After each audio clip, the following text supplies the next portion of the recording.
His rhetoric is really getting dangerous. That man cannot see public office again. He is not only unfit, he is destructive to our democracy, and he has to be eliminated.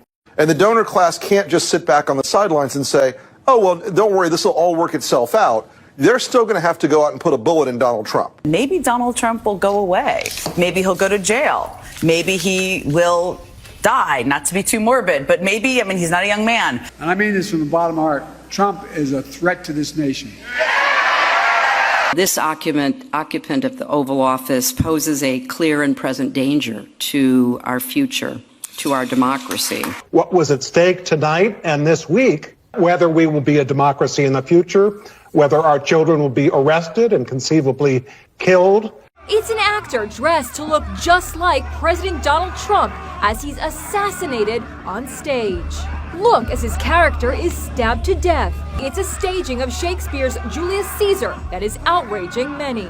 The controversial production is taking place here in New York City's Central Park. The staging is being seen as a direct jab at Trump. Yes, I have thought an awful lot about blowing up the White House. Donald Trump and the MAGA Republicans represent an extremism that threatens the very foundations of our republic. MAGA Republicans do not respect the Constitution. They do not believe in the rule of law. They do not recognize the will of the people. They voted for Trump in 20. They knew exactly what they were doing.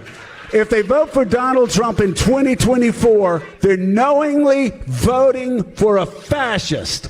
They're voting for a racist. They're voting for somebody that wants to put this country 200 years in the back. The Republicans, in terms of their numbers, are the largest authoritarian force the world over.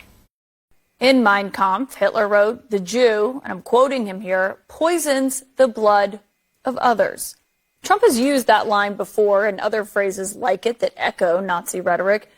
A lot of people have tried to draw similarities between Mussolini and Hitler and the use of the terminology like vermin and the drive that those men had towards autocracy and dictatorship. The difference, though, I think makes Donald Trump even more dangerous, and that is he has no philosophy he believes in. Osama bin Laden as a person is far more understandable to me and far less reprehensible personally, psychologically, than Trump. He's going to force prosecutors to arrest political enemies. He's going to execute generals that don't follow his commands. He's able to use SEAL Team 6 to execute political opponents. And he says, you can't arrest me for that. You can go down the list. He's going to be a dictator from day one. He's going to terminate the Constitution. I think that, look, I believe that the president is literally an existential threat. This is really dangerous stuff.